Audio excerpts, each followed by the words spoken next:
हम जीवन में खुशी के लिए बहुत कुछ करते हैं और हर वक्त हमारा प्रयास रहता है कि हम खुश रहें। खुशी के पैमाने क्या हैं? दुनिया में विकास की जब बात की जाती है तो कई तरीके के सूचकांक आए और अब एक सूचकांक ये भी आ गया है कि हैप्पीनेस इंडेक्स दुनिया में किसके पास ज़्यादा है। किसी समाज में, किसी देश में अगर हैप्पीनेस है तो उसको विकसित माना जा रहा है। लेकिन ये हैप्पीनेस, ये खुशी है क्या वास्तव में? जो हमें बाह्य आभा दिखाई देती है, ये खुशी है या इंसान का अपने अंदर का कोई हिस्सा ऐसा है जो हमको अतिरेक और वास्तविक खुशी देता है? ये सभी आज बहुत विचार के बिंदु हो गए हैं। इसलिए हो गए हैं कि विकास जैसे जैसे हो रहा है, समाज जैसे जैसे आर्थिक रूप से तरक्की कर रहे हैं, वैसे वैसे इंसान में एक बेचैनी है, अंदर उसके अंदर एक अतिरिक्त रूप से एंजाइटी है, बेचैनी है और उसको वो प्राप्त करना चाहता है, दूर करना चाहता है और खुश होने की कोशिश भी करता है। लेकिन खुशी के वास्तविक मायने क्या हैं, इस पर बहुत काम हो रहा है और काम किस रूप में हो रहा है, ये भी हमको जानने की ज़रूरत है। हार्टफुलनेस इंस्टीट्यूट इसी दिशा में काम कर रहा है और ये हार्टफुलनेस क्या है और खुशी या हमारे जीवन के वास्तविक लक्ष्यों के प्रति जागरूकता पैदा करने के लिए इसकी भूमिका क्या है।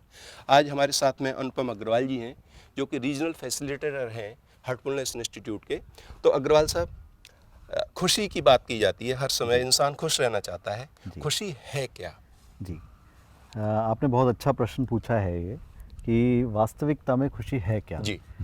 हम लोग ये महसूस करते हैं कि जो हम जीवन में अपने वास्तविक रूप से जो सामाजिक रूप से, जो भौतिक रूप से हम अपने जीवन में कार्य करते हैं, किसी चीज़ की प्राप्ति के लिए लक्ष्य बनाते हैं। जी। जैसे कि हम स्टूडेंट होते हैं तो हम इसमें हम आईएएस बनेंगे, हम पीसीएस पीसीएस बनेंगे, बनेंगे। जी। हम कोई अपनी किसी भी कोई बिज़नेस करेंगे तो लक्ष्य बनाते हैं और लक्ष्य बना करके हम आगे बढ़ते हैं और वो लक्ष्य जब हमें प्राप्त हो जाता है तो हम महसूस करते हैं कि जब हमें मिला नहीं था लक्ष्य, तो हम सोचते थे जब हमें वो मिल जाएगा तो हमारा खुशी का थ्रेशोल्ड आ जाएगा। लेकिन वो लक्ष्य प्राप्त होने के बाद में जब हम उस स्थिति में पहुंचते हैं तो वो मिलने के बाद वो खुशी कुछ दिन तक, कुछ समय तक रहती है और कुछ समय तक रहने के बाद वो गायब हो जाती है, वो चली जाती है, वो स्थिर नहीं रहती, आप वो ये स्थायित्व नहीं रहता कहना चाह उसका। रहे हैं कि खुशी के कदम दर कदम, पैमाने दर पैमाने मायने बदलते रहते बदलते हैं, रहते हैं, बदलते हाँ, रहते हैं। बदलते रहते हैं। वो लक्ष्य जो हमने बनाया था पहले जीवन में, वो लक्ष्य धीरे-धीरे परिवर्तित होता रहता है। एक उदाहरण के तौर पे मैं आपको एक छोटी-सी चीज़ लेकर के बताऊँगा। जी। जैसे कि किसी का एक लक्ष्य है कि मुझे एक मर्सिडीज़ कार खरीदनी है। जब तक वो मिलती नहीं है, तब तक वो बहुत कोशिश करता है, लगा रहता है किसी भी तरीके से मुझे मर्सिडीज़ लेनी है। जी। जिस दिन उसे वो मर्सिडीज़ मिल जाती है और कुछ दिन वो उसका उपयोग कर लेता है, उस उपयोग को करने के बाद उसे ऐसा लगता है कि इसमें तो कुछ था ही नहीं, कोई ख़ास बात नहीं है, दूसरी चीज में एक कहीं एक नॉर्मल चीज़ जी। है। उसके बाद उसका कुछ और, किसी और चीज़ में उसे आनंद महसूस होने लगता है, जी। कुछ और लक्ष्य बन जाता है। तो इस तरीके से इच्छाएँ उसकी परिवर्तित होती रहती हैं और वो चलता रहता है, इसी तरीके से तो लगातार इच्छाओं और जीवन भर। खुशी के बीच का जो हम लोग वास्तविकता में जो महसूस करते हैं, हम लोगों के यहाँ जो जिस संस्था से हम लोग हैं, थोड़ा-सा अगर आप कहें तो मैं पहले संस्था का जी। परिचय जी। दे दूँ, फिर उसके बाद आपको इस प्रश्न का उत्तर देता हूँ। जी। जी। अगर इसके अंदर मैं हार्टफुलनेस इंस्टीट्यूट से हूँ और उसके अंदर हमारी ये संस्था जो है वो 160 देशों में काम कर रही है जी। इस समय। ये 1945 में रजिस्टर्ड हुई। उस समय से लेकर के उसकी लीनिएज में 3 प्रेसिडेंट, चौथे प्रेसिडेंट हैं अब। 3 प्रेसिडेंट का शरीर पूरा हो गया, चौथे प्रेसिडेंट अब हैं जो उसको चला रहे हैं। तो ये पूरे विश्व भर में हमारी संस्था आंतरिक खुशी क्या है और जीवन जीने का सही तरीका क्या है, वो सिखाती है। तो हार्टफुलनेस इंस्टीट्यूट, आप हाँ, हार्टफुलनेस हार्टफुलनेस शब्द इंस्टीट्यूट। लेके चलते हैं। जी, जी, जी, तो जी। हार्टफुलनेस को हाँ। आप क्या, किस रूप में परिभाषित करते हैं हार्टफुलनेस, समाज में? जो हमारा ये हार्टफुलनेस है, उसमें हम हृदय को साथ लेकर के, कि हृदय पर आधारित एक पद्धति का अनुसरण करके, जिस पद्धति में ध्यान, सफाई, प्रार्थना इस इत्यादि कुछ चीज़ें हैं, कुछ उसके मूल तत्व हैं, उनको अपने जीवन में, अपने सांसारिक जीवन में शामिल करके हम आगे बढ़ते हैं। अब और दो चीजें इसमें महत्वपूर्ण जो बताई। वास्तविक खुशी है, जी। वास्तविक खुशी जिसे हम आंतरिक खुशी कहते हैं, कि जो अभी हमने बात करी, कुछ क्षणभंगुर खुशियाँ हैं कि अभी हमें प्राप्त हुई और कुछ समय बाद वो ख़त्म हो गई। और लेकिन क्या कोई ऐसी चीज़ है कि जो वास्तविक रूप से मेरे अंदर कोई ऐसी खुशी उत्पन्न हो जाए कि जिसे मैं प्राप्त करूं तो वो बिल्कुल निरंतर हो जाए? अब प्रश्न ये उठता है कि जैसे आपने जगह ध्यान, सफाई और सहजता, प्रार्थना, प्रार्थना प्रार्थना। प्रार्थना जी। इनसे हम अपने जीवन में अपना विकास, हाँ। आंतरिक विकास करें, हाँ। जिससे कि हमको ये लगे कि हम जो पाना चाहते हैं वो जी। हमें कुछ मिल रहा है। जी, जी, और ये जो हमारे दूसरे आवरण हैं जी। वो हमारे लिए एक साधन है, जी। साध्य नहीं है। जी। तो इस को हम प्राप्त करने की प्रक्रिया के बारे में अगर जानना चाहें तो ये जी, कैसे होती जी। है? अगर इसके बारे में हम जानना चाहते हैं तो इसमें बिल्कुल सहज, स्वाभाविक, इसमें जो हमारी जीवन शैली है उसके अंदर हम कुछ एक 3 पद्धति हैं, 3 जी। तरीके हैं, उनको अपने जीवन में उतारते हैं। और ध्यान, जिसे सब लोगों ने आज सब लोगों ने सुना होगा, ध्यान एक शब्द ऐसा है, बड़ा कॉमन शब्द है इस टाइम। ध्यान के माध्यम से हम कैसे वास्तविक खुशी, वास्तविक आनंद कैसे प्राप्त कर सकते हैं, उसके 3 प्रमुख अंग हैं हमारी संस्था में। जी। कि एक ध्यान है, ध्यान के साथ एक सफाई की प्रक्रिया है जिसे इंग्लिश में क्लीनिंग कहते हैं, और तीसरी, जब हम ये सब प्रक्रिया कर रहे होते हैं तो एक प्रक्रिया ये है कि हम जिसे भी अपना इष्ट मानते हैं, भगवान मानते हैं, ईश्वर मानते हैं, खुदा मानते हैं, उससे हम प्रार्थना करते हैं जी। कि हमें ये ज्ञान हो जाए कि इस जीवन में हमने जन्म लिया, यहाँ पर हम आए, तो वास्तविक हमारा उद्देश्य क्या था। लेकिन एक जन्म चीज़ लेने मैं का। आपसे जानना चाहूँगा कि जब हम ध्यान की बात करते हैं तो सामान्य तौर पर लोगों का सोचना ये होता है जी।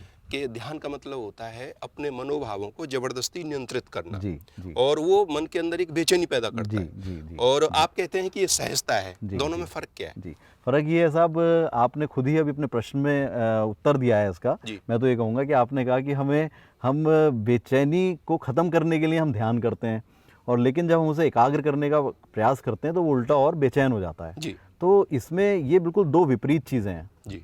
ये एक तरीके से ऐसे है कि हम कंसंट्रेट और करना चाहते हैं और उसके लिए हम ध्यान करते हैं, करते हैं। लेकिन हमारे यहाँ इसका बिल्कुल जो अर्थ है वो बिल्कुल एकदम अलग है। हम ध्यान करने में, ध्यान की एक बिल्कुल एक सरल सी परिभाषा है, किसी एक विषय वस्तु पर एकाग्र होकर के उसको उसके ऊपर ध्यान करते हैं। वो माध्यम हमारा जो है वो ये है कि हम ये मानते हैं कि हमारे हृदय में ईश्वरीय प्रकाश का स्रोत मौजूद है और वो हमें अपनी ओर आकर्षित कर रहा है। ये बिल्कुल एक सरल सा, एक साधारण सा, एक सहज सा बिल्कुल तरीका है जी। जिस तरीके से हम ध्यान करते हैं।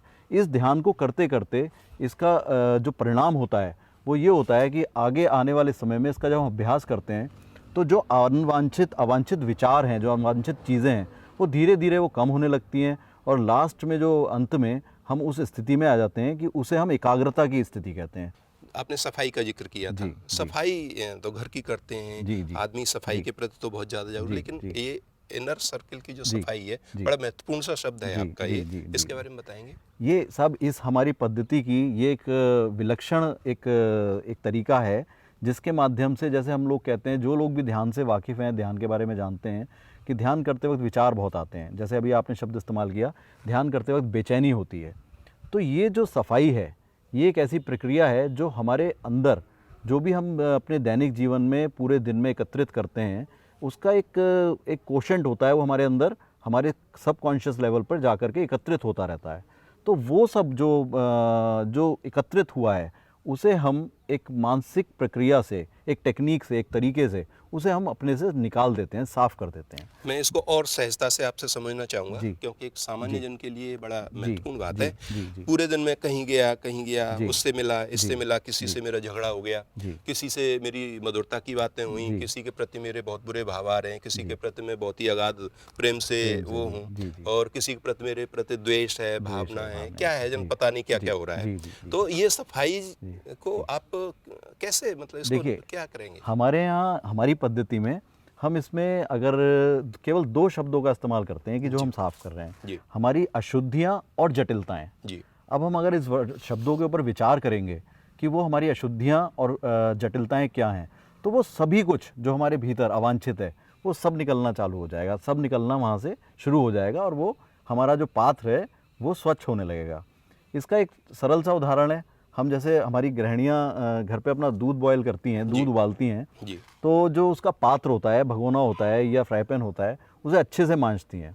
यदि वो अगर सही से साफ़ हुआ नहीं होगा तो आप सोचिए उसके अंदर अगर दूध भरेंगे तो क्या होगा, दूध खराब हो जाएगा। तो यही इसी काम करना प्रकार है। से ये जो सफाई की प्रक्रिया है, इसमें हम अपने को आंतरिक रूप से साफ़ करते हैं। हमारे अंदर जो अशुद्धियाँ, जो विकृतियाँ, जो जटिलताएँ, जो अशुद्धियाँ जो भी है, उसको हम मानसिक रूप से विचार लेकर के, एक तकनीक है, उससे हम उन्हें साफ़ करते हैं। एक और सामान्य जन के प्रश्न में आपसे पूछ रहा हूँ, ये है कि इतना सब करने के बाद हम सामाजिक रूप से अपने को दूसरों से विकसित कर पाते हैं? और उसके दिखाई देने वाले चिन्ह क्या हैं? जी, देखिए इसका जैसा कि हम सब लोग जानते हैं कि कोई भी चीज़ जिससे अगर अशुद्धियाँ, अगर जटिलताएँ, इस तरीके की विकृतियाँ अगर उसमें से दूर होंगी तो क्या बचेगा? जी। अगर अशुद्धियाँ हटेंगी तो क्या बचेगा? ये मैं आपसे हाँ, शुद्धता, प्योरिटी शुद्धता बचेगा, प्योरिटी बचेगी। प्योरिटी बचेगी। अगर जटिलताएँ अगर अंदर से निकल जाएँगी तो क्या बचेगा? शुद्ध सरलता बचेगी। सरलता। जी, तो इसी प्रकार क्रोध क्या है हमारे लिए? जी, क्रोध एक तरीके की अशुद्धि है, एक तरीके की जटिलता है, ठीक है? तो इस तरीके से जो भी नेगेटिव क्वालिटीज़ हैं, वो सब हमारे से उस प्रक्रिया को, उस तरीके को यदि हम अपने दैनिक अभ्यास में लेते हैं, उसका एक निश्चित समय है, निश्चित तरीका है, हम लोग कभी आगे उसके बारे में बात करेंगे, पूरा तरीका क्या है, यदि आपके पास समय होगा तो पूरा अभी आपको उसके बारे में बताएंगे कि उस तरीके से, उस तरीके को अपनाकर अपनी जीवन शैली में हम उसको उपयोग करके जितना भी हमारा ये विकृतियाँ हैं, अशुद्धियाँ हैं, विकार हैं, वो सब हमसे धीरे धीरे दूर होने लगते हैं। तो अगर अपने हम सामाजिक जीवन में बात करें, अपने घरेलू जीवन में बात करें, घर में अगर हम बात करें तो सबसे ज़्यादा अगर देखें तो घर में जितने भी आप देखेंगे आपस में मनमुटाव होते हैं, कुछ परेशानियां होती हैं, फैमिली लाइफ में सबके यहाँ होती हैं। जैसा हम अक्सर सुनते हैं हस्बैंड वाइफ में, पति पत्नी में, बच्चों के साथ में थोड़ा सा मनमुटाव रहता है, ये रहता है। उसमें क्या होता है? सबसे ज़्यादा सबसे प्रथम चीज़ हमारी वाणी जो है वो एक सबसे महत्वपूर्ण माध्यम है किसी बात को ख़त्म करने का या बढ़ाने का। हम अगर ध्यान के माध्यम से, सफाई के माध्यम से ये सीख जाएं कि किस जगह हमें थोड़ा सा रुकाव करना है, पॉज लेना है किसी भी चीज़ में। मान लीजिए मेरी पत्नी मेरे से कुछ कहती हैं कि अजी आपने ये क्यों किया ऐसे, अब मैं एकदम तुरंत कहता हूँ अरे ये तो रिक्वायर्ड था इसलिए किया मैंने ऐसे, तो झगड़ा होता है। यदि मैं उस समय पॉज ले लूँ, एक क्षणिक उस समय रुक जाऊँ, अगर मेरे अंदर ये आदत आ जाए, गुण आ जाए कि मैं उनको उस समय के लिए एक ब्रेक सा ले लूँ, फिर धीरे से जब वो भी शांत हो जाए, मैं भी शांत हो जाऊँ, तब मैं उन्हें अगर ढंग से ये बताऊँ, ठीक से तरीके से ये बताऊँ कि भाई ये मैंने इसलिए किया था, तो हम महसूस करेंगे कि जो हमारा पारिवारिक जीवन है उसमें बहुत सहजता आ जाएगी, बहुत आसान हो जाएगा। और एक दूसरे से प्रेम जो हम लोग सब करते हैं, लेकिन बातचीत की वजह से जो तरीका है हमारा, उसकी वजह से हमें ऐसा लगता है कि हम झगड़ा कर रहे हैं। और वो सब चीज़ें जब अगर मान लीजिए बच्चों में, पेरेंट्स में, सब में परिवर्तन आएगा तो उसमें बहुत बड़ा अंतर आएगा। और अभी हमारे संस्था ने, हमारे जो इसके प्रेसिडेंट हैं, जो हमारे गाइड हैं, उन्होंने एक किताब रिलीज़ करी है। उस किताब का नाम अगर आप कहें तो मैं 1 मिनट किताब का आपको उसका वो दिखाता हूँ, जो कवर पेज है। उस किताब का नाम विजडम ब्रिज है। विजडम ब्रिज के नाम से वो किताब जो है हमारे मालिक, हमारे प्रेसिडेंट, हमारे गाइड ने लिखी है, उसका नाम विजडम ब्रिज है। तो जो हमारी भारतीय संस्कृति थी, उस संस्कृति में हम एक जॉइंट फैमिली में रहते थे, जिसमें हमारे माता पिता, हमारे चाचा चाची, हमारे ताऊ ताई, हमारे दादा दादी, सब लोग एक परिवार में रहते थे, एक घर के अंदर रहते थे। तो जो वो बच्चे का लालन पालन होता था, तो उसके माता पिता ही केवल लालन पालन नहीं करते थे उसका, उसका लालन पालन पूरा परिवार करता था, और परिवार के आगे समाज करता था। आपने बड़ा अच्छा शब्द इस्तेमाल किया है, समाज करता था। अब अगर हम अपने बैकग्राउंड में जाएं, यदि हम विलेज के बैकग्राउंड से होंगे, तो हम ये महसूस करेंगे कि गांव में अभी भी बच्चे की जब परवरिश होती है, तो आप देखेंगे कि गांव का कोई भी बालक अगर कहीं खेल रहा है और उसे प्यास लग गई, तो वो किसी भी घर का दरवाज़ा बजा देगा और अंदर जाकर के उस नल से पानी लेकर के पी करके बाहर आ जाएगा। लेकिन अभी हमारे यहाँ जो शहरी जीवन हो गया है, उसमें आप देखिए कि कभी भी आप ऐसा महसूस नहीं करेंगे कि कोई बच्चा किसी का दरवाजा बजा करके पानी पी ले। वो अपने घर ही आएगा लौट करके। समाज का एक अभिन्न अंग होने की अवधारणा है, तो वो हमें अपनी संस्कृति से मिली है। तो उसके लिए हमारे जो गाइड हैं, उन्होंने एक किताब अभी रिलीज़ करी है। तो ये अमेज़ॉन पे ये किताब इस टाइम सेकंड बेस्ट सेलर के उस पर चल रही है लगातार। इस किताब के अंदर जो हमारी भारतीय संस्कृति में परिवार जो एक साथ एकजुट होकर के, एक दूसरे के साथ रह करके प्रेम करना, एक दूसरे को बर्दाश्त करना, एक दूसरे को समझना, एक दूसरे का ध्यान रखना, वो सब सीखते हैं। तो उस चीज़ के ऊपर ये किताब लिखी गई है और ये किताब बहुत ही महत्वपूर्ण किताब है। यदि हम सब लोग इसे पढ़ेंगे तो जो पेरेंट्स हैं उन्हें तो इसका लाभ होगा ही होगा कि बच्चों का कैसे लालन पालन किया जाए, कैसे दोबारा से समाज में हम वही संस्कृति हमारी जो है उसे कैसे हम दोबारा से लौटा कर लाएं, जिसके अंदर सारा परिवार एक जगह रहे, एक छत के नीचे रहे। तो जहां एक दूसरे को हम प्रेम करना सीखें, एक दूसरे का त्याग के माध्यम से एक दूसरे को समझना सीखें, और इसी तरीके से भाईचारा वो धीरे धीरे पूरे समाज में फैले। तो हार्टफुलनेस का जो एक आम जन के लिए अर्थ में समझ पाया आपके साथ बातचीत में, जी। वो ये है कि हमारे अंदर के जो वो गुण जो हमको सहज रूप से एक सामान्य खुश होता हुआ जी। देखता हुआ नागरिक देखता है समाज, जी, उस जी। उन गुणों को पैदा करने उन का गुणों को, हाँ, पैदा जी, करने का जी। एक सरल सा तरीका सरल है। सा माध्यम है। लेकिन इस सरलता में त्याग की भूमिका जिसे हर कोई करना नहीं चाहता, जी, जी, जी। हार्टफुलनेस उसको कैसे? देखिए, त्याग का बहुत बड़ा महत्व है जी। कि जो हम घरेलू जीवन जीते हैं तो उसमें हम सब लोग महसूस करते हैं कि यदि हम किसी को प्रेम करते हैं, माता अपने पुत्र से, पुत्री से, पिता अपने बालकों से, अपनी पत्नी से, पति अपने पति से, हम सब लोग एक दूसरे को प्रेम करते हैं। और जब आप महसूस करेंगे किसी चीज़ की कोई कमी होती है तो हम परिवार के अंदर ये कोशिश करते हैं, पिता ये कोशिश करता है मेरे बेटे को, मेरी पुत्री को, मेरी पत्नी को मिल जाए, पत्नी कोशिश करती है मेरे बच्चों को मिल जाए, पति को मिल जाए। उस त्याग के माध्यम से हम एक दूसरे से प्यार विकसित करते हैं। और वही हमारी संस्था के अंदर यही तरीका बताया गया है कि हम लोग संन्यास नहीं लेते हैं, हम लोग गृहस्थ जीवन में रहते हुए, ये पारिवारिक जीवन में रहते हुए त्याग और प्रेम की इस भावना के साथ में आगे बढ़ते हैं। और जीवन जीने का तरीका कि किस प्रकार हम बहुत अच्छा एक आनंदमय, खुशमय जीवन जी सकें और आगे जा कर के एक अच्छे नागरिक बन सकें, देश के लिए कुछ कर सकें, हमारी देश के प्रति, समाज के प्रति, सबके प्रति क्या हमारी जिम्मेदारियां हैं, ड्यूटीज़ हैं, उसे महसूस कर सकें।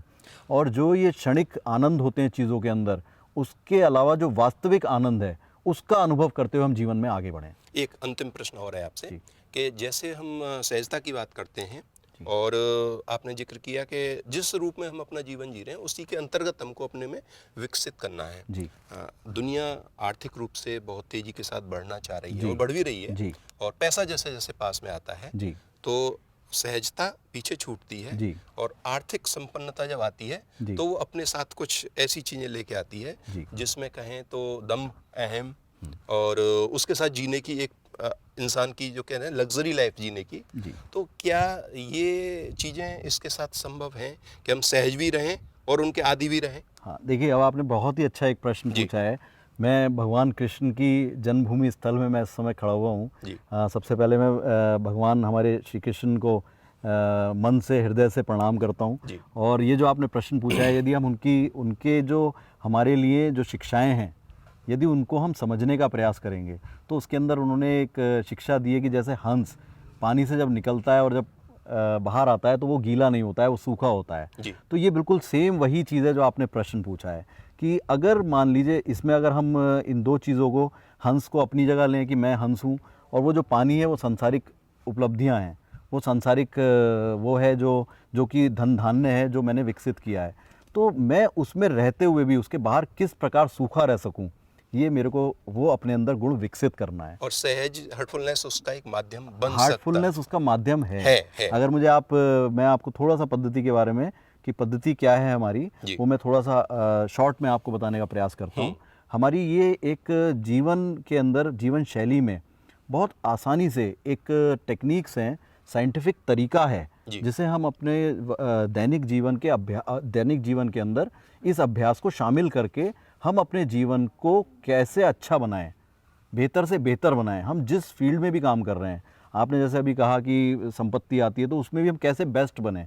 चाहे हम एक स्टूडेंट हैं तो कैसे बेस्ट स्टूडेंट बने, कैसे हम एक मदर हैं तो कैसे बेस्ट मदर बने, कैसे एक फादर हैं तो कैसे बेस्ट फादर बने।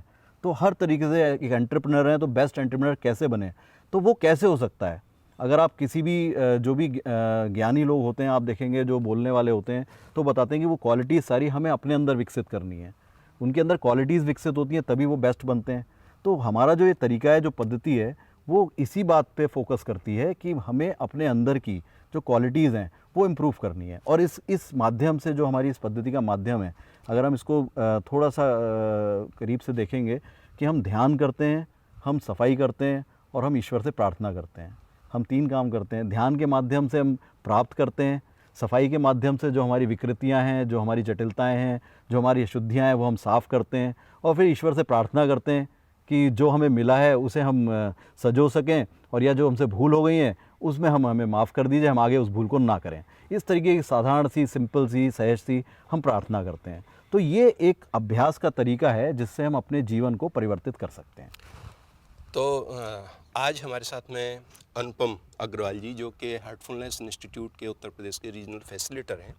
खुशी के से हमने चर्चा शुरू की थी और खुशी का मतलब जो हम समझ पाए वो ये है कि इंसान के होने का अर्थ अगर वो समझ पाता है और वो दूसरों को भी ये समझा पाता है कि इंसान समाज में रह कर के किस तरीके से सहज रूप से सहयोगी, प्रेम से भरा हुआ और इसके साथ साथ में सबको सहयोग करने वाला अगर है तो अपनी और अपने समाज की, परिवार की बहुत सारी उलझनों से बच सकता है। हाँ। और ये जो उलझनें हैं बहुत बड़ी नहीं हैं, इंसान के द्वारा मैन मेड हैं। हाँ। और मैन मेड ऑब्स्टेकल्स को दूर करने के लिए हार्टफुलनेस इंस्टीट्यूट की अपनी भूमिका है।